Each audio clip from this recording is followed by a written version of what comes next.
שדדו אותנו, חטפו אותנו, רצחו ילדים קטנים, נשים, אנסו. אתה לא יכול להגיד דבר כזה אחרי מה שהם עשו. צריך למחוק את עזה. ברקו. למחוק את עזה. עזה הייתה צריכה לקבל... למחוק את עזה. עזה הייתה צריכה לקבל מכה שלא כתובה בתורה. אבל אתה אומר, אתה מבקר את זה. את המכה הזאת ביקרת. תשמע. אתה מבקר את זה. אתה יודע. בוגי, טעית. אני לא מקבל את זה. מותר גם להגיד טעיתי. אני חושב שצבא הגנה לישראל צריכה לתת להם מכה שלא כתובה בתורה. אבל אתה אומר למה? אבל בלי לפגוע. בלי לפגוע במי? אין חפים מפשע בעזה? אין, כולם מחבלים. כולם. רגע, לא. על זה אני חלוק אז עליך. אתה טועה. יש שם נשים, בוגי, יש שם שהם ילדים. חטפו לנו את הילדים, הם כולם חיכו להם עם סוכריות אז אני לא וצהלו מסכים שם. איתך. היו צריכים להרוג אותם במקום. אני לא שולח חיילי צה"ל להרוג את כולם. אני בא להרוג כולם. רגע, חברים, אתה יודע, מר יעלון, אתה יודע... That wasn't a Hamas broadcast. That was actual Israeli TV. And that's the former IDF chief of staff, Boogie Ya'alon, being shouted down for not being hard enough on Gaza. And Ya'alon said Gaza should have been hit with an unprecedented blow, but also argued for staying humane. Zero revenge, no hunting civilians, moral clarity, even in war.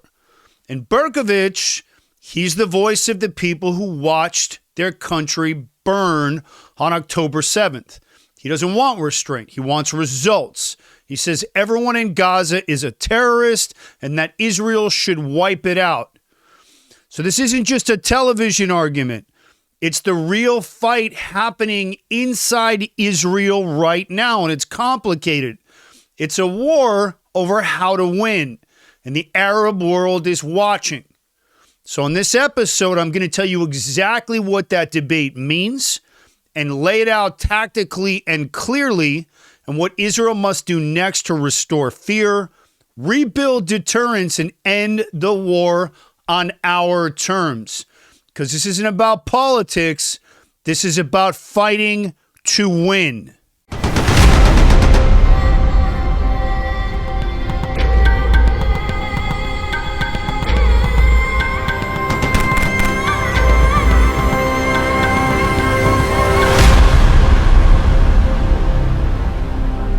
So this wasn't a one-off moment. There is a clear fracture line between two worldviews inside of Israel. Ya'alon represents the old command mindset. I know these guys. I came up with them. Honorable, precise, measured, believes we can still be surgical, still fight clean. But that mindset doesn't fit the war we're in right now 100% perfectly. And Berkovic represents the raw, unfiltered voice of the population that's been traumatized and wants action. Uncompromising, relentless, not because they're cruel, but because they're done being killed. And I'm going to be honest, I side with both Berkovic, but with the discipline of the warfighter. And I'm going to explain. I've seen what happens when you hesitate in the kill zone. I've seen what happens when you give terrorists an inch. You don't win by managing a threat. You win by crushing it fast and without any apologies. So I want to talk about the cost of restraint. That's what I'm calling this. In Israel, we've got the most advanced military in the Middle East. We've got elite units, superior tech, unmatched intelligence. Nobody can touch us. But if the enemy doesn't believe we'll use it with full conviction, ze omer shum davar, like we say in Hebrew, it means nothing. Klum. And every time we pause to negotiate, to explain, to question ourselves on camera, the other side gains confidence. Iran isn't pausing. Iran isn't questioning itself. They see Israel as hesitating, and they press harder. Same thing with Hezbollah, same thing with the Houthis. And the truth is the IDF can't do its job if our political class keeps handcuffing it with Western morality in the middle of a Middle Eastern war. You ever wonder why my show even exists? It's not just about breaking news. It's about breaking through lies. And this show is my war room. Every episode is a mission. Every truth bomb we drop pushes back on the darkness. We're under attack, spiritually, culturally, physically. The media lies, the universities indoctrinate, social media silences, but we're still here, fighting, loud, and unapologetic. Now, I'm not backed by a network, no corporate agenda. This show is powered by you, and we've made it this far together. Now, here's how you can help me take it even further. You can donate directly and become part of the core sponsorship team keeping this mission alive. Hit the link in the description. Support packages start at $25. They help keep the lights on in the studio. You can also pick up my deep concealment holster, the same one I designed and trained Keanu Reeves on for the John Wick franchise, because carrying smart is part of the mindset. Also, you can grab a 3-pack of the famous Aaron Cohen Show Merkava Coffee, the only coffee in America strong enough to fuel counterterrorism. This stuff is incredible. Or grab a signed copy of my best-selling memoir, The Story Behind the Story, The Real War, The Brotherhood, The Mission. Either way, every purchase fuels the next operation. Every dollar helps me punch back harder. So if you've ever said, finally, someone said it, now's your moment to join the fight. Click the link down below, sponsor the mission, grab yourself a coffee, a holster, an autographed copy of my memoir, or join my support team and let's lock shields and keep pushing forward, because never again means now. Support the Aaron Cohen Show. Appreciate you guys. And so this is the kind of war where you act fast or you bury civilians in pieces. You saw what happened on October 7th. It's that real, and I've lived there. So I want to talk about why perception is everything. In the Middle East, perception is power.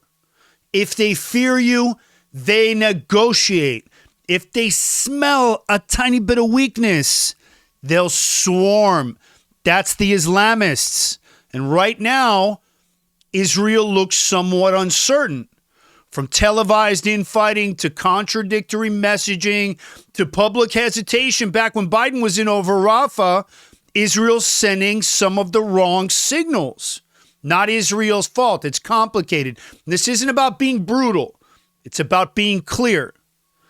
Israel didn't start the war, but we will finish it. And if the world doesn't like it, too bad. Because dead Israelis don't need permission slips. So now I want to talk about what I think Israel must do next. There's no point on opining unless you have solutions. So here's what I think needs to happen. Israel must unify. No more public breakdowns. No more Ya'alon versus Berkovich on primetime in Israel. We need to get behind one mission and destroy the threat completely. You go on the offense, not just militarily, but in the information war. You flood the world with footage from October 7th. We called out every Qatari-backed NGO and Hamas mouthpiece in the West.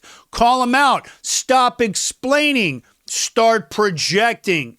And above all, you must restore fear. We let the region remember who Israel is. Rafah gets cleared. It's enough. Hezbollah decapitated, done. And if Iran escalates, you hit back like a nation that's never asking for permission. Because peace in this part of the world is purchased in pain. And we're not paying in blood anymore. Otherwise, look what happens. I want to finish with this. Ya'alon wants to win clean. I want to see Israel win smart, the way they used to, and fast. Because you don't win wars by debating your own strength on live TV. You win by making your enemies too afraid to try it again. We're not confused. We're not divided. We're not done. And this war will be finished on our terms because we are fighting to win. And that's what I want to see. Because again, Never again means now. If you guys believe Israel must finish the war with clarity, dominance, fear, like, share, and subscribe. Drop a comment down below. I read them. Where do you stand? Ya'alon's restraint or Berkovich's total war mindset? Because in the end, the side that hesitates loses. And we're not losing anything ever again. Or can we do it with a combination of the two? Dominate, but surgical. Let me know what you guys think down in the comments. I want to thank you guys for watching this one. Wanted to bring you inside of what's happening in Israel right now. It's fascinating to see how things have changed in Israel in the last 30 years. We're not in the 60s and the 50s anymore. And Islamic radical terrorism creates a new set of challenges. That urban warfare, that human shield, Hamas intentionally trying to suicide its own people. And I'm going to come back to this. I want to thank you guys for watching. I'm Aaron Cohen. You're watching The Aaron Cohen Show, and I will catch you guys on the next one.